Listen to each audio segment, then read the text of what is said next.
hello' everyone ষ্টাৰ্টিঙতে মই কেইখনমান photo আপোনালোকৰ লগত শ্বেয়াৰ কৰিছোঁ কিছুমান খুব ধুনীয়া পৰিয়াল আৰু দেখিছে পৰিয়ালকেইটা একে একে ড্ৰেছ পিন্ধিছে এয়া হৈছে আমাৰ নতুনকৈ ক্ৰিয়েট কৰা নতুনকৈ আৰম্ভণি কৰা ফেমিলি আউটফিট আগতে পাটৰ মই আৰু মোৰ ছোৱালীৰ পিন্ধিছিলোঁ মই ভিডিঅ' শ্বেয়াৰ কৰিম বাৰু আপোনালোকৰ লগত শ্বৰ্টছত মই দিছোঁ এইবাৰ বোৱা কাপোৰ হাতে বোৱা কাপোৰৰ ষ্টাৰ্ট কৰিছোঁ ইয়া মেখেলা চাদৰ থাকিব কুৰ্তাবোৰ কটন কাপোৰতে থাকিব আৰু যিখিনি বৰ্ডাৰ সেইখিনি বোৱা হয় সেই হিচাপতে ডিজাইন কৰা গৈছে আৰু কোনোবাই যদি কমপ্লিটলি বোৱা কাপোৰত বিচাৰে সেই হিচাপতো বনাই দিয়া যাব কিন্তু সাধাৰণতে ল'ৰাবিলাকে বা পুৰুষসকলে মানে কি কৰে বেছি ফেঞ্চি বা বেছি ফুল থকা কাপোৰ ভাল নাপায় সেয়ে আমি বৰ্ডাৰবোৰ বোৱাত লগাইছোঁ আৰু অকণমানিজনী এজ লৈ ফ্ৰক বনাই দিয়া হয় আৰু তেওঁৰ লগত মিলাই হেয়াৰ বেণ্ড বা কিবা এটাতো বনোৱা যায় আৰু এই ড্ৰেছটো মোৰ প্ৰথম মানে কাষ্টমাৰ আৰু ফেমিলি আউটফিটৰ মোৰ এগৰাকী খুব ভাল বান্ধৱী তাই অৰ্ডাৰ কৰিছিলে ছোৱালীজনীৰ অন্নপ্ৰসন্নত আৰু মই প্ৰথম এনেকৈ মানে বনাইছোঁ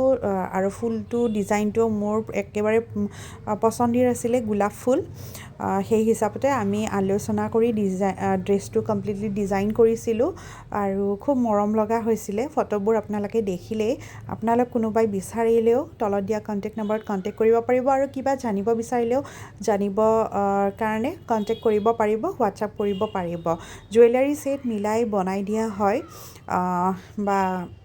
তাৰ কাপোৰেৰেও বনাই দিয়া যায় সেইটো বাৰু মই বনাই দিওঁৱেই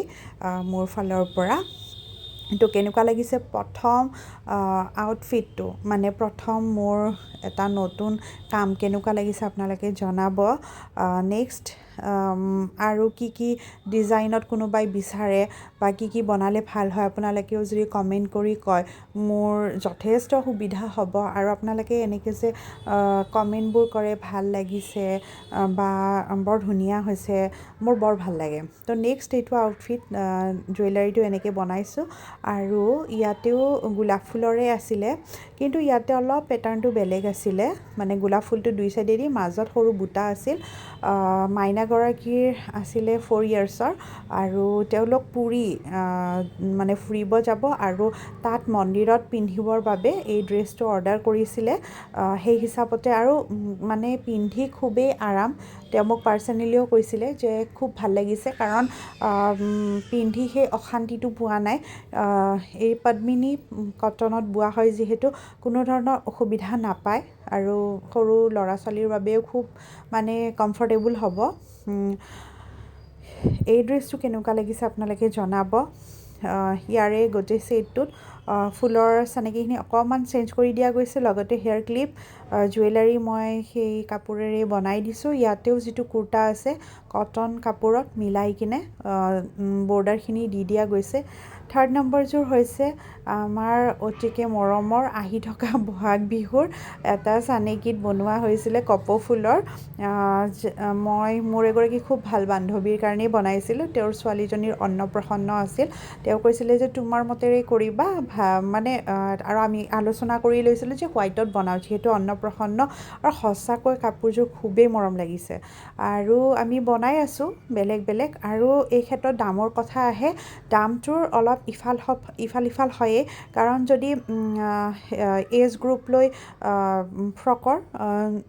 বহুত বেছি ডিফাৰেঞ্চ নহয় অলপ আহে আৰু এই জুৱেলাৰী ছেটটো মই হেণ্ড এমব্ৰইডাৰী কৰিছিলোঁ বেলেগ এটা ভিডিঅ'ত মই কেনেকৈ জুৱেলাৰীটো বনাইছোঁ যিমানখিনি পাৰোঁ মই দেখুৱাবলৈ চেষ্টা কৰিম আৰু এই আউটফিটটো কেনেকুৱা লাগিছে আপোনালোকে জনাব ইয়াৰে ফুলৰ যিখিনি কালাৰ কম্বিনেশ্যন সম্পূৰ্ণ মই নিজেই ভাবি বনাইছোঁ আৰু তেওঁ খুব মানে পচন্দি কৰিছে তেওঁ মোক কৈছে যে সঁচাকৈ সৰু বাচ্ছাই পিন্ধি